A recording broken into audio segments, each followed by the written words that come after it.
सबसे पहले मंच पर आसीन जितने भी हमारे अतिथिगण हैं और सभी विद्यार्थी हैं, हमारे साथी हैं, आप सभी का बहुत बहुत स्वागत करता हूं मैं। और मेवाड़ की धरती से आया हूं और मेवाड़ का इतिहास आप सब जानते ही हैं, तो ज़्यादा समय आप लोगों का नहीं लूँगा। अभी मैं बैठे बैठे सोच रहा था कि मेरा यहाँ पे आना कैसे हुआ। उदयपुर से मैं आया था और माहिया सर से मिलना हमारा कैसे हुआ, जबकि मैं उदयपुर में रहता हूँ और ओपी सर से मैं मिला ही पहली बार हूँ। लेकिन हाँ, मुझे पता था कि अभी ये जिस प्रोडक्ट पे काम कर रहे हैं आगे जाके भविष्य यही है।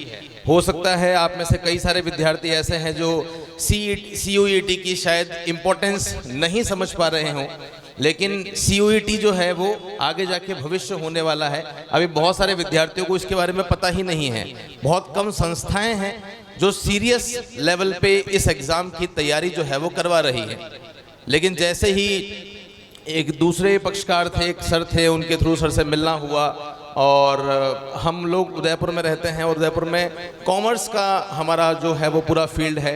11, 12 CS की तैयारी तो हम लोग काफ़ी समय से करवा रहे थे, लेकिन कंपटीशन में भी हम लोग अभी 9 स्टेट में काम कर रहे हैं और 9 स्टेट में कॉमर्स की ही कॉम्पिटिटिव एग्जाम की तैयारी करवा रहे हैं। लगभग 22 हमारे पास में CA, CS, PhD holder, assistant professor अभी काम कर रहे हैं। सर ने कहा कि सर हमें कॉमर्स के क्षेत्र में बहुत अच्छा काम करना है और जैसा आप जानते हैं कि CUET हर एक विद्यार्थी दे सकता है, चाहे वो आर्ट्स वाला हो, चाहे वो साइंस वाला हो और चाहे वो कॉमर्स वाला हो। अब सर ने ये कहा कि सर हमें स्टार्टिंग में जब स्टार्ट किया था सर ने बिल्कुल बेसिक से, तो ऑनलाइन स्टार्ट किया था। हम यहाँ पे इसलिए मिल रहे हैं क्योंकि आज हमारा जो सेमिनार है वो ऑफलाइन है, मतलब ऑफलाइन अब हम शुरू करने जा रहे हैं, जो एक्चुअल में बहुत अच्छा मॉडल है, क्योंकि ऑफलाइन जो कनेक्टिविटी होती है वो ऑनलाइन नहीं हो पाती। तो जब ऑनलाइन स्टार्ट किया था, कोरोना खत्म हुआ था, सर ने बस एक ही बात कही थी मुझे कि सर क्वालिटी में किसी भी तरह का कॉम्प्रोमाइज नहीं करना है। टीम आपकी होगी लेकिन क्वालिटी में किसी तरह का कॉम्प्रोमाइज नहीं होगा और बस आप अच्छे से अच्छा कंटेंट दो और विद्यार्थियों का सिलेक्शन कराओ। और काफ़ी सारे सिलेक्शन मुझे पता थे, लेकिन जब मैं यहाँ पे आके अभी बैठा था ऑफिस में और जब देख रहा था कि इतने सारे सिलेक्शन स्टूडेंट्स के हुए हैं, दिल्ली यूनिवर्सिटी में एडमिशन होना अपने आप में ही एक बहुत बड़ी बात होती है। अगर मैं एज अ कॉमर्स एस्पिरेंट की बात करूं, आप में से बहुत सारे विद्यार्थी हैं जो हो सकता है कॉमर्स के हैं या आगे पीछे जाके आप कॉमर्स लेंगे, तो नॉर्मली कॉमर्स के जो विद्यार्थी हैं वो CA, CS नॉर्मली इन्हीं विषय के बारे में बात करते हैं या सोचते हैं। लेकिन जिन यूनिवर्सिटी में आपका CUET के थ्रू एडमिशन होता है वो वहाँ पे एडमिशन ही अपने आप में बहुत बड़ी बात हो जाती है। तो अगर आप सिस्टमेटिक तरीके से CUET की तैयारी करते हैं और अगर आपको वो एडमिशन वहाँ पे अगर आपका हो जाता है, उस सेंट्रल यूनिवर्सिटी में आपका एडमिशन हो जाता है, तो बस एंट्री टफ है, एग्जिट आपका बहुत आसान है। देखो कुछ एग्जाम होते हैं अलग अलग तरह के, जैसे आपने देखा होगा इंजीनियरिंग लोग करते हैं, है ना, कंपटीशन एग्जाम करते हैं। कुछ एग्जाम ऐसे होते हैं जिसमें एंट्री जो है बहुत इजी होती है लेकिन एग्जिट बहुत टफ होती है। अब इनमें कौन से एग्जाम होते हैं? आपने नाम सुना है CA का, चार्टर्ड अकाउंटेंट होता है। तो चार्टर्ड अकाउंटेंट जो होता है वो 3 स्टेज में होता है। स्टार्टिंग में एंट्रेंस एग्जाम होता है जिसे CA फाउंडेशन कहते हैं, उसमें रिजल्ट रहता है 60%, 70%। तो वो जो एक संस्था है जो CA के एग्जाम करवाती है जिसे ICAI कहते हैं, तो वो जब एग्जाम करवाती है तो 70% रिजल्ट रहता है, तो मैक्सिमम स्टूडेंट्स को पास कर दिया जाता है। लेकिन जब इंटर आता है, सेकेंड लेवल आता है, वहाँ रिजल्ट केवल 20% रहता है और CA फाइनल का रिजल्ट जो है वो 4 या 5% रहता है। 100 बच्चे एग्जाम देते हैं तो पास कितने होते हैं? 5।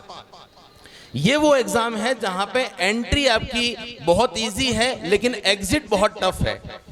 CUET में क्या है? CUET में आपको एंट्री में मेहनत करनी है और मेहनत करने के लिए जब हिमालय एजू हब जैसा संस्थान हो, यहाँ के सर्वश्रेष्ठ शिक्षक हो जो आपको हर एक स्ट्रीम की व्यवस्थित तरीके से तैयारी करवा रहे हैं, तो बस अगर आपने एंट्री में मेहनत कर ली तो बस समझ लो आपका भविष्य सिक्योर है, सही हाथों में जा चुका है, क्योंकि आपका एडमिशन एक सेंट्रल यूनिवर्सिटी में हो चुका है। वहीं से आपका पैकेज लगेगा और वहीं से आपका भविष्य जो है वो बनने वाला है। तो डेफिनेटली CUET की इम्पोर्टेंस जो है वो आप सभी के लिए बहुत ज़्यादा है। मैं बहुत बहुत आभार करूंगा सर को कि सर ने एक बहुत अच्छा इनिशिएटिव लिया और मुझे तो जुड़ने के बहुत बाद ये पता पड़ा कि सर के साथ में जो है वो इसमें जो मुख्य भूमिका है एक मार्गदर्शक की वो बेनीवाल सर की है। बेनीवाल सर को हम लोग काफ़ी समय से जो है वो फॉलो करते हैं। सर से प्रत्यक्ष रूप से मिलना पहली बार हुआ है, शायद सर भी मुझे नहीं जानते होंगे, लेकिन यस, कौन नहीं जानता बेनीवाल सर को,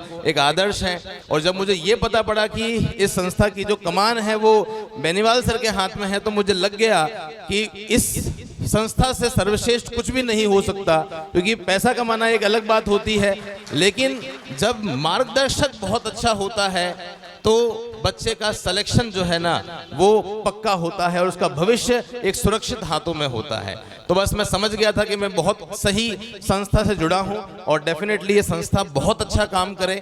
और जाते जाते बस आप सभी को यही कहना चाहता हूं कि आप लोग बहुत मेहनत करें, जम के मेहनत करें। अभी आपके पास में समय है। विशेष रूप से यहाँ ये जो वर्ग बैठा है ये सारा विद्यार्थी वर्ग है, ये हमारे प्यारे प्यारे स्कूल के बच्चे बैठे हुए हैं, बहुत पेशेंस रख के बैठे हुए हैं। वहाँ कुछ विद्यार्थी बैठे हुए हैं जो मुझे लग रहा है कि शायद कॉलेज लेवल के स्टूडेंट्स जो है वो होंगे। तो बस आप लोग मेहनत करो, जम के मेहनत करो। टारगेट आपको रखना पड़ेगा, समय आपको देना पड़ेगा। अगर सही समय दिया, टारगेट रखा आपने, तो आपका सिलेक्शन कोई रोक नहीं सकता। तो जाते जाते एक छोटे से कोट के साथ मैं अपनी बात को खत्म करूंगा कि राह संघर्ष की जो चलता है, राह संघर्ष की जो चलता है वही सूर्य बनकर उगलता है। तो जो आप संघर्ष कर रहे हो ना, उस संघर्ष का फल आपको मिलेगा। और जिसने रातों से जंग जीती है, सूर्य बनकर वही सुबह चमकता है। तो आपको क्या करना है? आपको रातों से जंग जीतनी है, आपको मेहनत करनी है। और जब जम के आप मेहनत करेंगे तो आपका सिलेक्शन डेफिनेटली सुनिश्चित होगा। तो बहुत बहुत धन्यवाद सर, आप सभी का थैंक यू सर।